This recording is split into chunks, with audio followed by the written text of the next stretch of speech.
Hello friends, स्वागत आहे तुमचे हेल्थ लर्न इन मिनिट्समध्ये. ह्या चॅनलमध्ये आपण रोजच्या जीवनात हेल्थ रिलेटेड खूप साऱ्या टिप्स बघत असतो.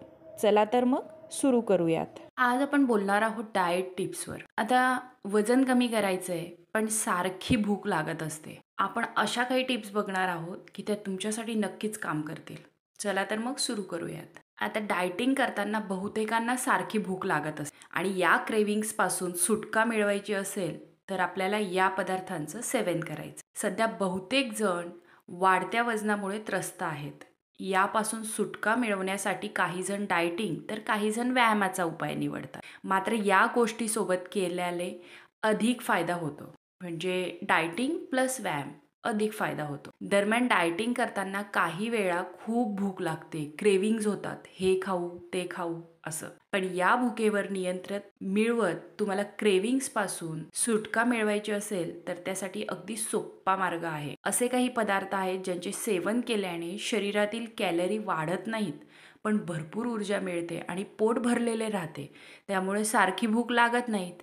शिवाय हे पदार्थ खाल्ल्यामुळे शरीराला इतके असंख्य फायदे भेटतात की तुम्हाला वाटणार देखील नाही तुमचं वजन कमी झालं आणि वजन कमी केल्यामुळे काही डिफिशियन्सीज झाल्या शरीरातल्या, असं काहीही होणार नाही. त्यामुळे हे पदार्थ खूप हेल्दी आहे, ते आपण बघूयात. पण तत्पूर्वी आपण आधी हे जाणून घेऊ, वजन कमी करण्यासाठी तुमचा आहार सर्वात महत्त्वाचा आहे. त्यासाठी तुम्ही दिवसभरात जितक्या कॅलरीज सेवन करतात त्याहून अधिक कॅलरीज तुम्ही बर्न करायला हव्यात. जर तुम्ही एका दिवसात खूप जास्त कॅलरीज घेत असाल आणि खूप कमी कॅलरीज बर्न करत असाल तर व्यायाम करूनही तुमचं वजन कमी होणार नाही. त्यामुळे तुम्ही तुमच्या आहारावर नियंत्रण ठेवणं खूप आवश्यक आहे आणि तुमचा आहार आणि खाण्याच्या सवयी याचा तुमच्या आरोग्यावर खूप परिणाम होतो. डाएटिंग करताना तुम्हाला खूप भूक लागत असेल तर तुम्ही त्यावर नियंत्रण मिळवू शकतात.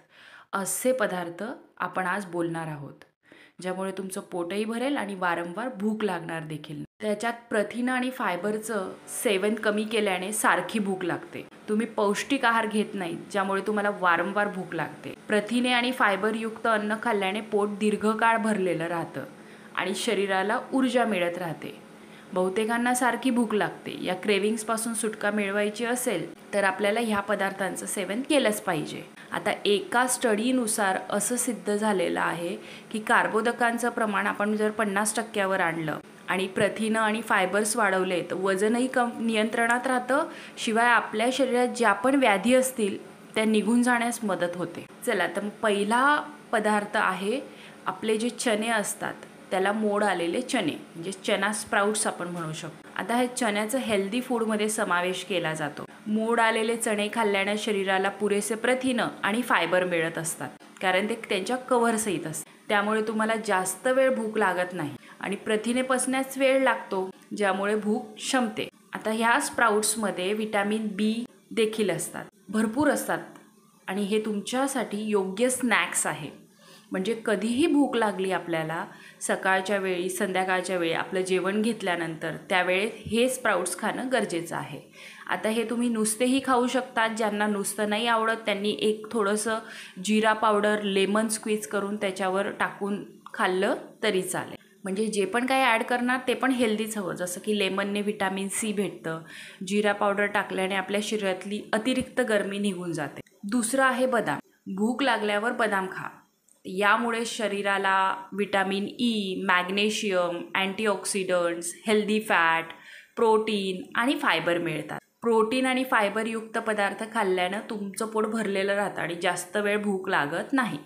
पण हे बदाम खाताना एक तर तुम्ही त्यांना रोस्ट करून खाल्ले पाहिजे, म्हणजे सुखे बदाम ताव्यावर भाजून घ्यायचे, किंवा म्हणजे वेळ नसेल तर, किंवा त्यांना भिजवलेलंच खायचं आहे. कमीत कमी 4 तास तरी ते बदाम भिजवलेले पाहिजे. कच्चे बदाम खाऊ नयेत. त्यांच्या कवर्समध्ये जे टॅनिन्स असतात ते त्यांच्यातले विटॅमिन्स ॲब्झॉर्प्शनला त्रास देतात.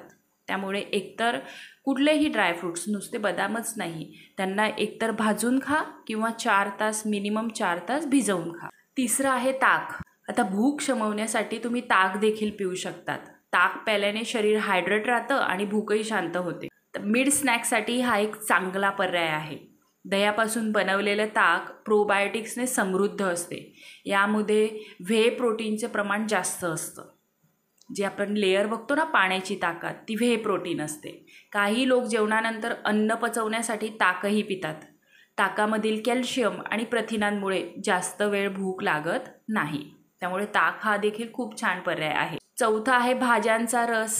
आता भाज्यांचा भूक शांत करण्यासाठी उत्तम पर्याय आहे. त्याच्याने व्हिटॅमिन्स आणि मिनरल्स पण आपल्याला खूप भेटत असतात आणि शरीराला योग्य पोषण मिळतं त्या थ्रू. तुम्ही भाज्यांच्या रसामध्ये जवस, अळशी बिया आपण ज्याला म्हणतो त्याचंही सेवन करू शकतो. भाज्यांमध्ये अँटीऑक्सिडंट्स आणि फायबर भरपूर प्रमाणात असतात. भाज्यांचा रस प्याल्यानंतर जास्त वेळ भूक लागत नाही. यामुळे पोट, पचन आणि शरीर निरोगी राहते. आता 5वं आहे नारळ.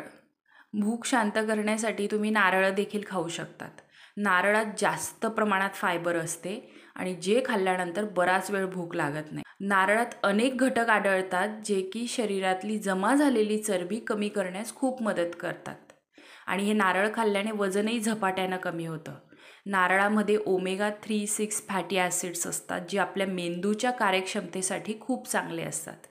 म्हणजे तुम्ही वजन कमी करण्यासोबतच मेंदूला देखील चालना ह्या सगळ्या पदार्थांनी भेटते, पण त्यात नारळ हे अतिउत्तम आहे. यात तुम्ही ओलं नारळ देखील खाऊ शकतात किंवा सुकं नारळ देखील खाऊ शकतात. आता ह्या ज्या 5 गोष्टी आपण बघितल्यात यांचं सेवन देखील आपल्याला प्रमाणातच करायचं आहे. जास्त प्रमाणात काहीही सेवन केलं तर त्याचा आपल्याला त्रास होऊ शकतो. धन्यवाद. आपण आज बदाम आणि काळे मिरे यांच्याबद्दल बोलणार आहोत.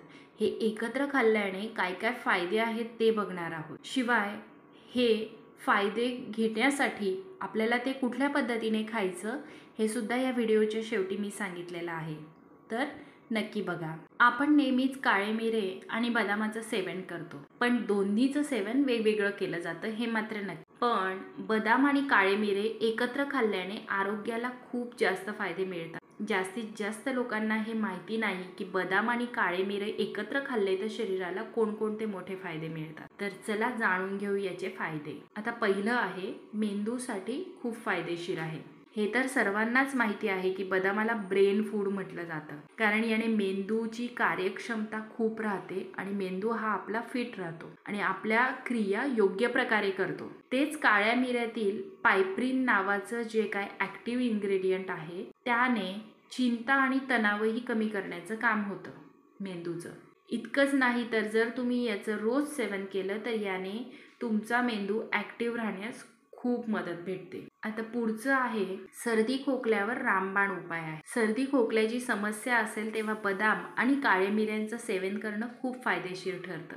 याने शरीरातून तयार होणारा कफही कंट्रोल केला जाऊ शकतो. त्यानंतर आहे ब्लड प्रेशर कंट्रोलमध्ये राहतं. बदाम आणि काळे मिऱ्यांच्या कॉम्बिनेशनने हाय ब्लड प्रेशर कंट्रोलमध्ये ठेवण्यासही मदत मिळते. याने शरीरातून बॅड कोलेस्ट्रॉल बाहेर काढण्यास मदत मिळते, ज्यामुळे हार्ट अटॅक किंवा स्ट्रोकचा धोका देखील कमी होतो. आणि सर्वात महत्त्वाचं, जिथे सगळं आजारांचं मूळ असतं ते म्हणजे पोटासाठी खूप फायदेशीर असतं. बदामात डाएटरी फायबर असतात जे पोटाला निरोगी ठेवण्यासाठी आणि पचनासाठी खूप मदत करत असतात. सोबतच काळ्या मिऱ्यांमध्ये जे आपण म्हटलं ॲक्टिव्ह इन्ग्रेडियंट पायप्रिडिन नावाचं जे तत्व असतं जे प्रोटीनला तोडण्यात आणि सहजपणे पचवण्यात खूप मदत करतं. हे कॉम्बिनेशन पचन चांगल्या होण्यासाठी आणि आतड्या निरोगी ठेवण्यासाठी खूप मदत करत असतं. त्यामुळे जर तुम्ही रोज याचं सेवन केलं तर ते पोटासाठीही खूप फायदेशीर ठरतं. आता याचं सेवन कसं करायचं आहे? याचं सेवन करण्यासाठी आपल्याला बदाम हे भिजत टाकायचे आहेत कमीत कमी 4 तास. बदाम भिजल्यानंतर त्यांचं कव्हर काढून घ्यायचं.